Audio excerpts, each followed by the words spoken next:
Coming up on this episode of the Elite Recruiter Podcast. What we built is Max, and Max is an autonomous AI recruiting agent. Max sources, screens, schedules, manages all sort of the follow-ups, and basically just keeps candidates moving along. We talk a lot about the recruiting side, but like when it comes to like candidate interaction, like how are candidates like feeling about dealing with artificial intelligence?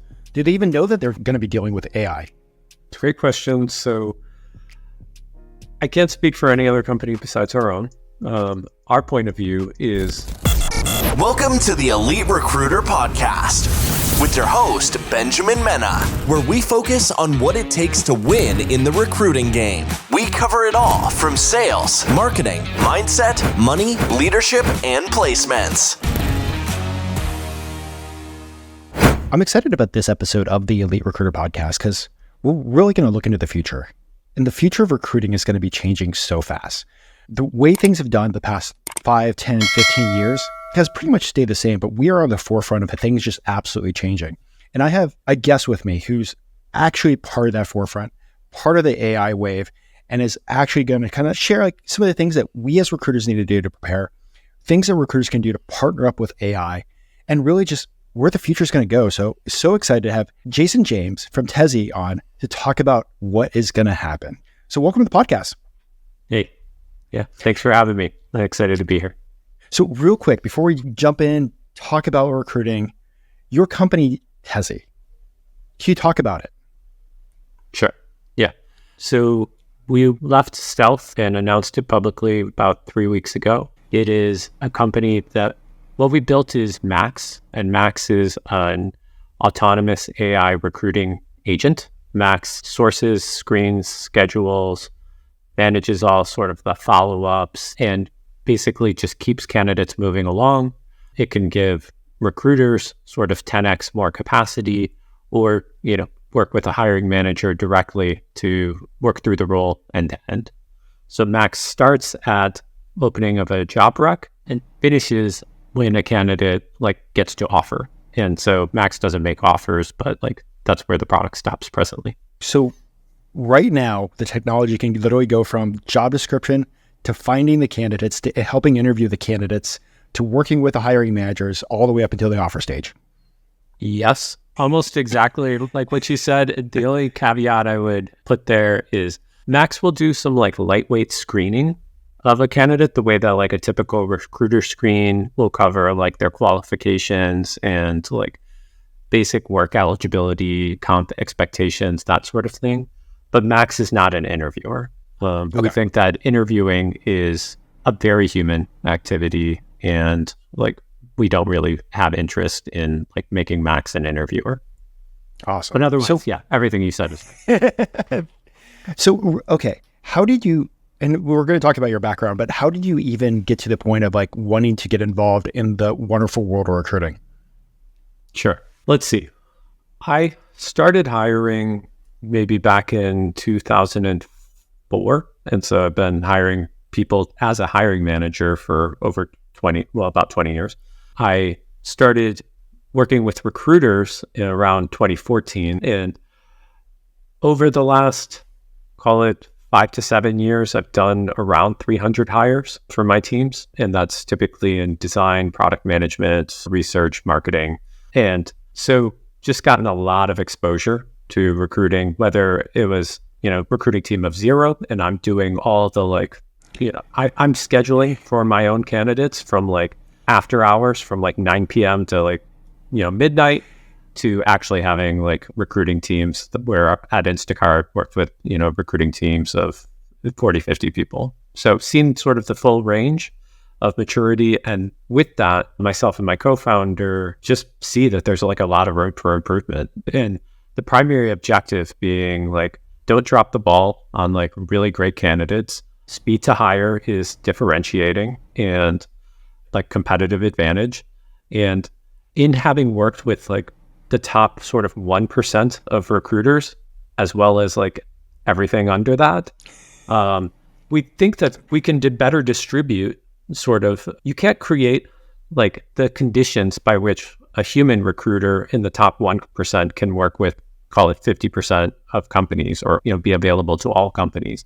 but you can enable that through technology. And so that's what we believe, like companies deserve that sort of top percentile recruiter, and we want to help them gain access to it. I would love from your perspective, what does a top 1% recruiter look like? Because you've probably dealt with all levels of recruiting.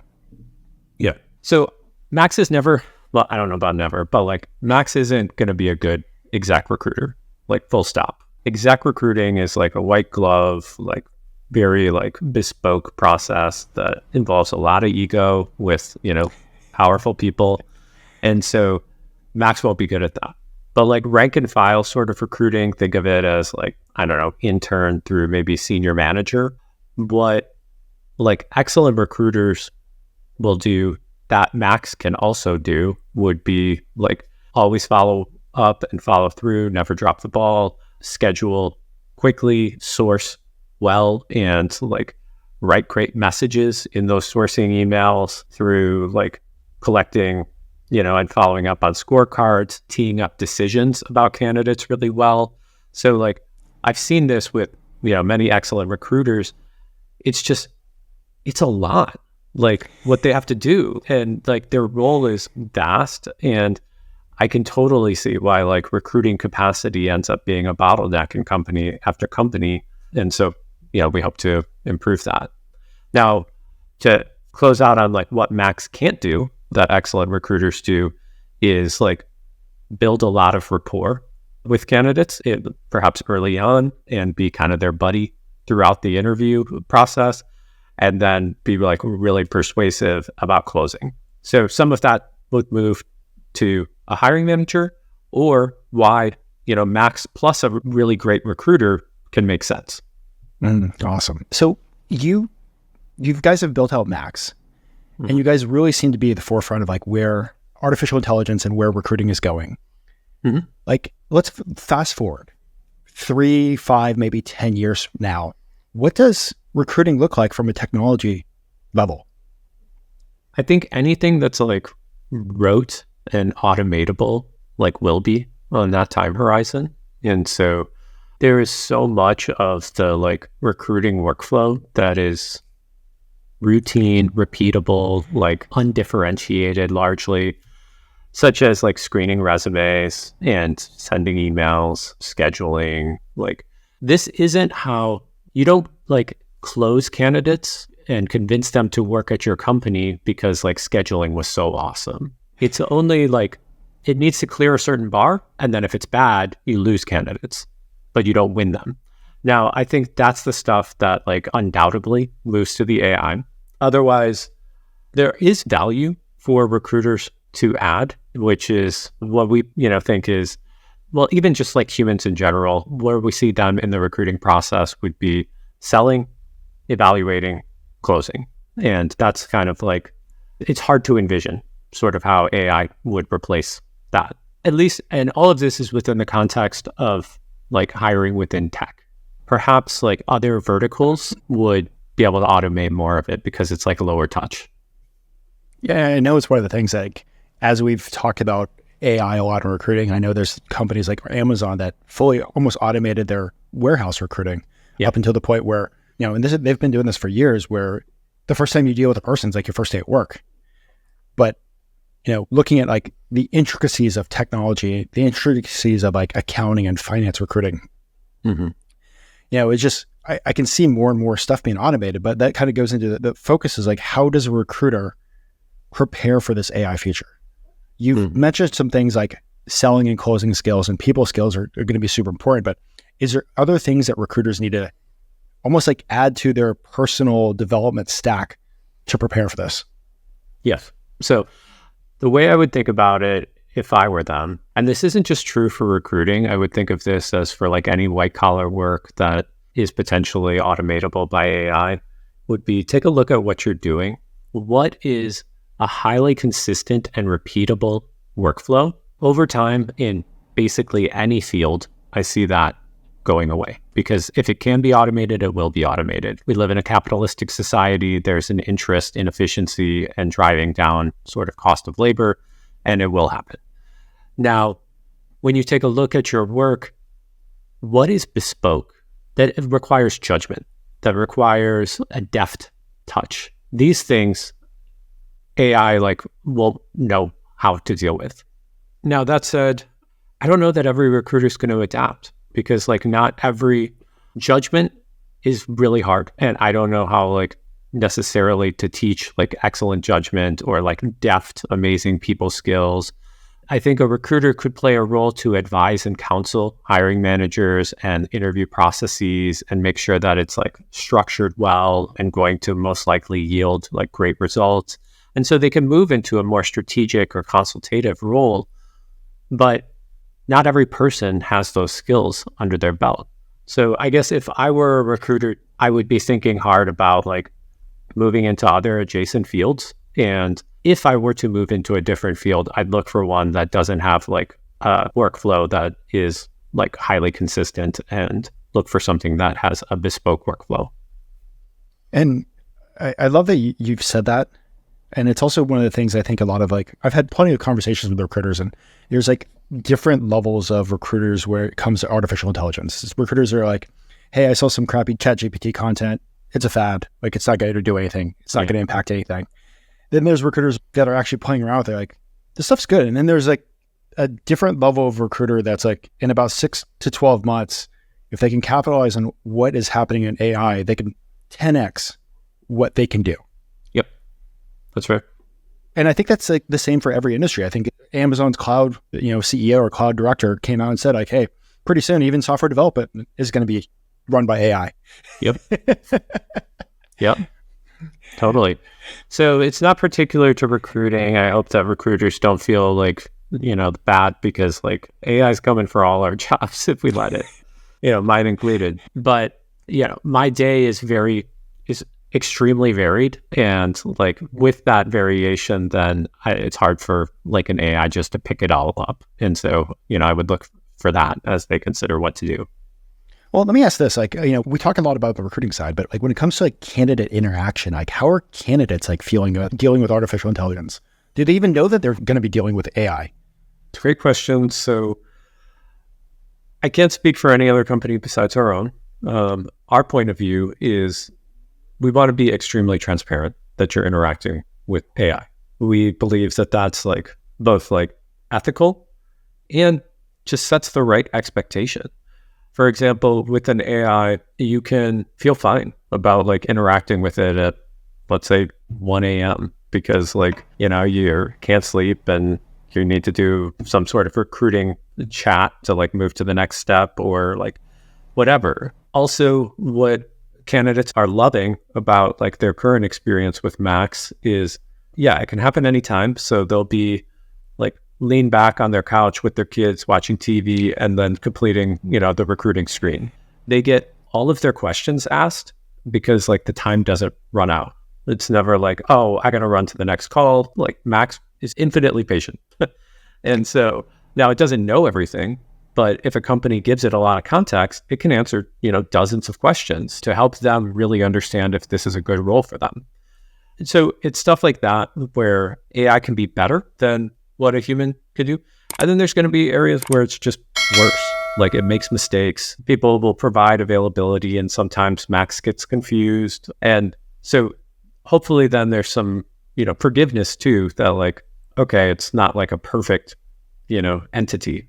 So that's why we're transparent. And thus far, we've been so surprised that the candidate sentiment here has been much, much more favorable than we would have guessed.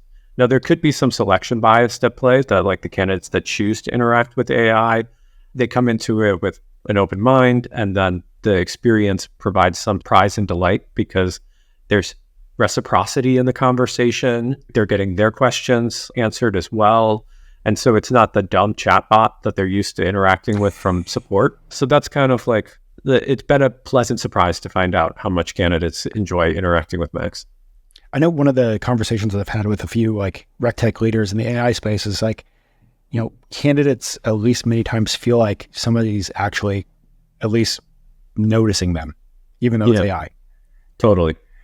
Many candidates don't know this, but I know this from interacting with many recruiting teams. It's that stack of resumes, that 1,000 to 2,000 applicants sitting in that software engineer bucket in Greenhouse. maybe 25, 50 of that will get reviewed. Like, it's just too hard for like the recruiter to like spend hours and hours and hours a day trying to go through it to find the like 1% or 2% that are like really like remarkable that they want to advance to the next round. And I don't think that's fair to the candidate. Like, so getting like an AI that can review all of it quickly and make high quality decisions on like who advances to the next round versus, you know, remains in that applicant bucket isn't fairer. It's better for them. And I feel like this is going to become a thing that's shortly or over the next 6 months, more laws coming out when it comes to AI and hiring practices and that kind of stuff. So what do you see in the future of the potential legal front with AI and recruiting? I don't know, man.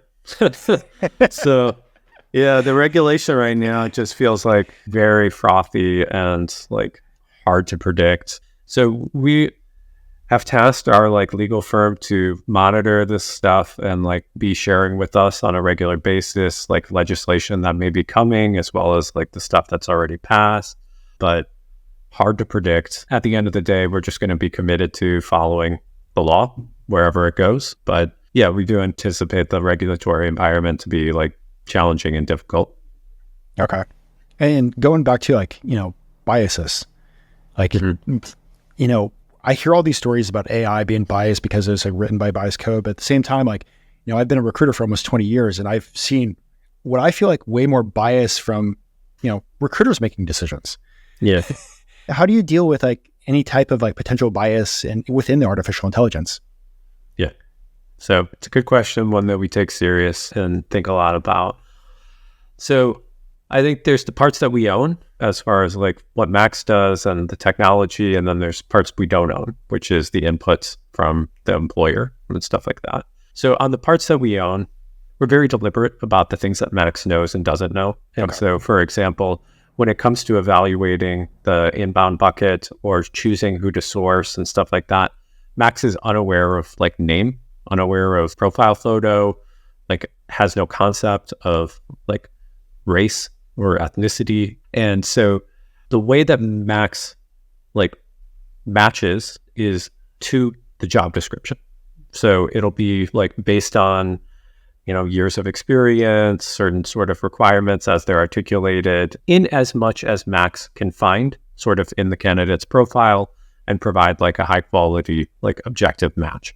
We don't train on like historical hiring practices and data because like who knows how like biased that is or isn't. And so at each step of the way, in terms of, you know, when a candidate moves from screening to round one to round two, that's a person deciding. That is either a recruiter or a hiring manager making those like critical decisions.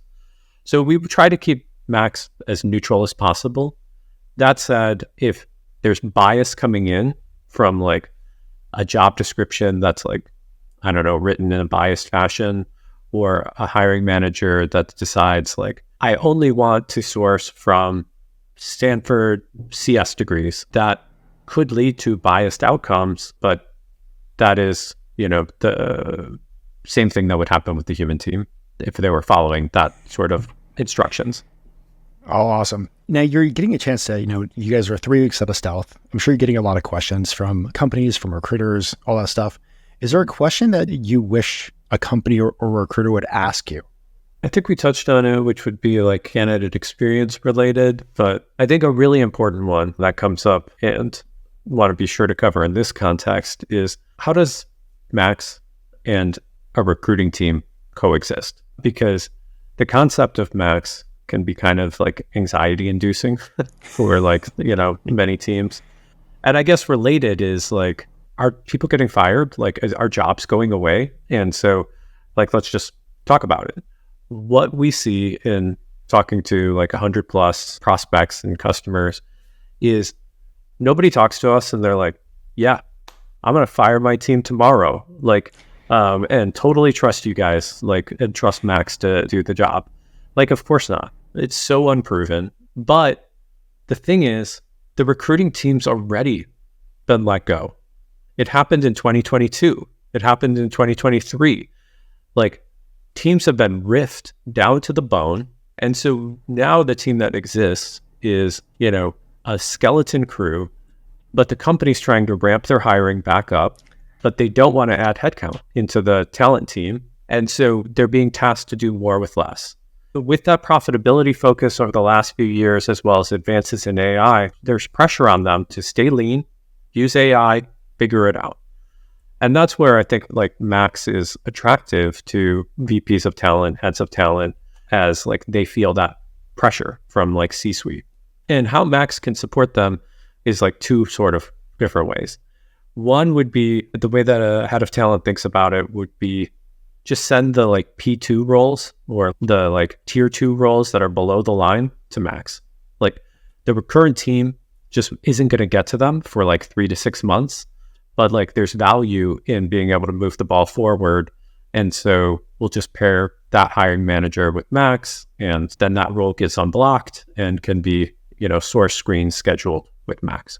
So that's like one path that the Max and the recruiting team coexist. The other being like what they think of as like 10x recruiter mode that you sort of touched on, where all the like routine tasks move to Max, and then a recruiter can run 10x more roles at the same time, because the only thing that they're prioritizing is like FaceTime with candidates, selling, closing, and all the like, busy work is going to Max. So either works. And like from our perspective, like we just want to enable great recruiting. So we don't really care. In all my years of internal recruiting, I could see where like the times I was absolutely dying, wishing I had something like this. I remember one place I had over 200 requisitions and I was working from 7 a.m. till about 11 p.m. at night. Another place I had about 70 requisitions all cleared. And there just wasn't enough time in the day to do the sourcing, to handle the managers and handle the stuff. So like I can see like AI just being such a huge benefit for the teams that are forced to stay small. Mm-hmm. But on the agency side of the house, could like a Max like help an agency recruiter 5 or 10x what they're doing? Yeah, I think so. No, at this time, we're not selling to agencies, but like to companies we're graduating off the wait list are like startups and, growth stage companies and stuff like that. In part because like Max was designed for that context. We don't really have a great context of like a multi-client sort of approach, but agencies have like en masse signed up for the wait list. And I think their strategy here would be they can just focus on business development. So finding customers, signing them, and then they have Max doing like sourcing and screening and email outreach on their behalf. And then perhaps like they just hop on the phone with the candidates, the one time, and then pass them into the company. And so they just get a ton of leverage at like a really reduced cost because we're like a fraction of the human labor cost. So I think there's like appeal for the agencies in a big way to like take what we're doing and kind of white label it. And then, they're the human front end to go find work and interface with, their customers. I love that agencies have signed up en masse.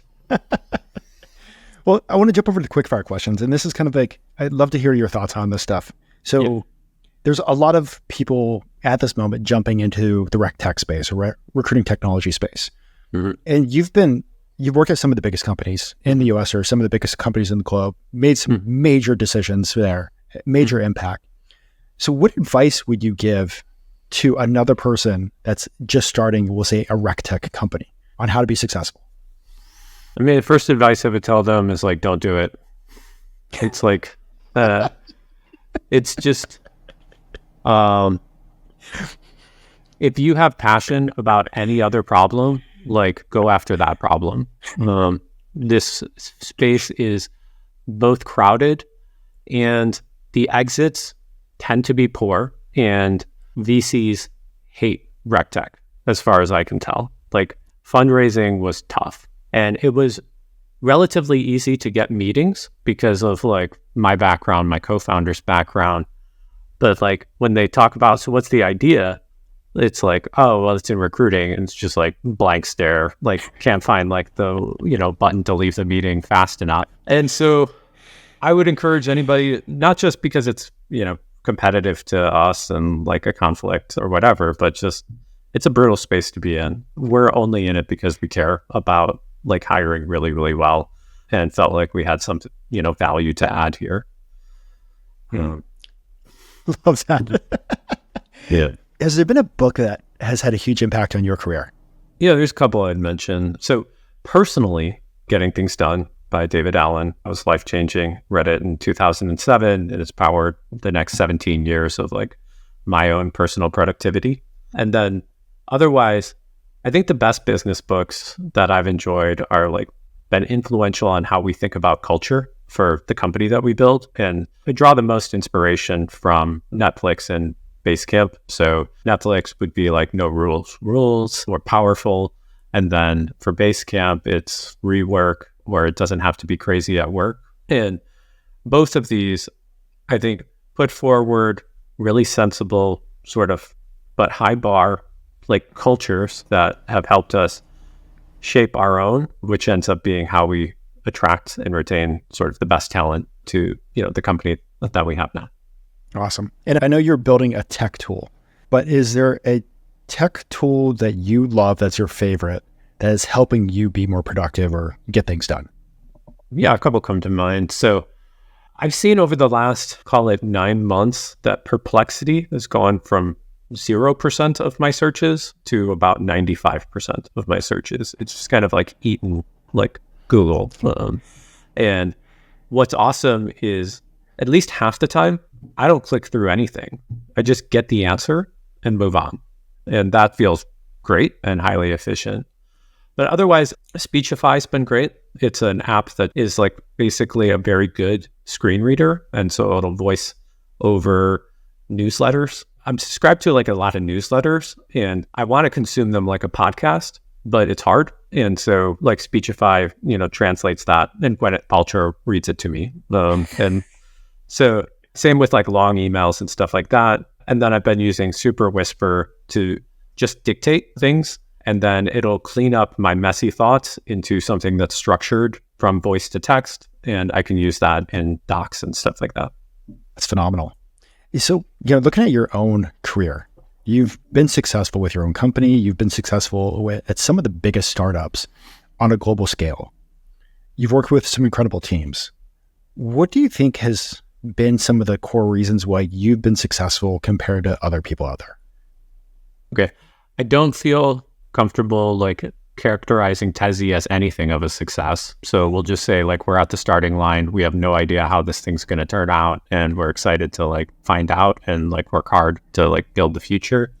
But in terms of like, I guess, career success up until this point, I think for me, I have a very small, focused life, and there's only a handful of things that matter for me, which is like a fulfilling marriage, a healthy body and mind, and like successful sort of business. And with that sort of focus, I shed like a lot of things, and I feel like I can, try to saturate these 3 things to do it as best I can. And so whatever people can do to bring focus to their own sort of circumstance, I think would help them deliver on that. And I know you're at the very beginning of your Tezi career, but I'm kind of curious of this. Like, you've had a super successful corporate career. Mm-hmm. Why did you finally make that jump into being a startup founder? Yeah, it's interesting. There's a few reasons. Even at like a successful sort of IPO like Instacart, and even at a VP level, what I own is basis points. Mm-hmm. And so that's like hundredths of a percent. I really want to like have a greater stake in my future where I own points. I own tens of points. And so ownership is really important to me. So it made sense to start something because I feel like I'm betting on like myself. And with that, I want to be able to own more. The other thing would be like, I've found I'm not a very good employee, in my opinion, in the sense that like, sure, like I might be like perform well or whatever, but like I end up being a pain in the ass to anybody that manages me because I'm so opinionated about like all aspects of company building, from, product to like people policies to like senior leadership decisions and stuff like that. And I inevitably believe that I can do my boss's job better than them. And so at the end of the day, it just felt right to put my money where my mouth is and start something versus like, I don't know, be like a pain in someone's ass. I mean, and the startup journey is always hard. Like, even starting a company, no matter what you're doing, whether it's a recruiting business, a startup, it's hard. How do you make it through those hard days and those hard weeks? I don't remember. It was some podcast I listened to. It talked about like what fuels us. And there's like a few different fuels for like entrepreneurs. One you could think of as like competition. And so like you have like this tenacity and like drive to win. So it's about like beating others. There's other motivations such as like pleasure seeking as to like why we do things. But I guess like the cleanest fuel that burns the longest in terms of motivation is like a creative, like generative motivation to like make something and like that you just feel like it needs to like exist within the world.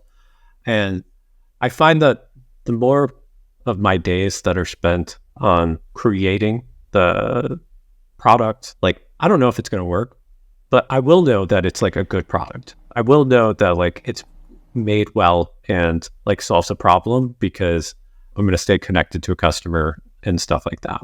So I guess that helps me, have some fuel when it's hard. Love that. Last question I want to ask is, you've just launched out of stealth, you've VC backed, you have a wait list of companies. If you got the chance to go sit down with yourself at the very, very beginning of this journey, is there any advice? And I know that you're still early on, but is there any advice you go back and tell yourself? Sure. I think a lot about the time that we wasted, and because time's like sort of like our most precious resource, and like we want to be like, fast to market and execute quickly. And the time that we've wasted has been spending time with like VCs that just obviously don't get it, that like we have to persuade, this idea makes sense. Like the best ones, the ones that, clicked for us, they just got it. They got it before we even had the meeting because they've already been like thinking about, the future for like this space. And so we sunk a bunch of time there that like was distracting. And the same goes on the customer side. It takes time to figure out who our customer is, but I think with that, we've been unfocused in sort of who we talk to and stuff like that. And it's been like really evident, like relatively early, that like enterprise is a different beast, whereas like we are immediately appealing to like early stage companies. And so let's just, focus on early stage and deliver product that they want today. And so I think in both cases, it's just like more quickly arriving at the like conclusion of fit and, not trying to make something fit that doesn't. Love that. Well, for any listener that wants to follow you, how do they go about doing that?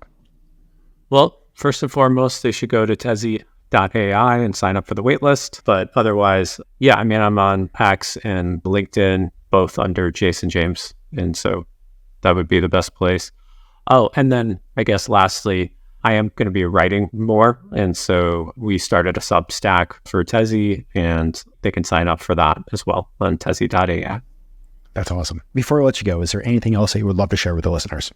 Yeah. So I guess in terms of parting thoughts, I think it's tough sort of out there in tech that there's pressure sort of on all teams, recruiting and otherwise, to do more with less. And so, our sympathies are with anybody, has that sort of mandate on their head. And as it pertains to recruiting, like we're here to help and want to give you leverage with Max so that you can get more done and relieve some of that pressure and anxiety. Awesome.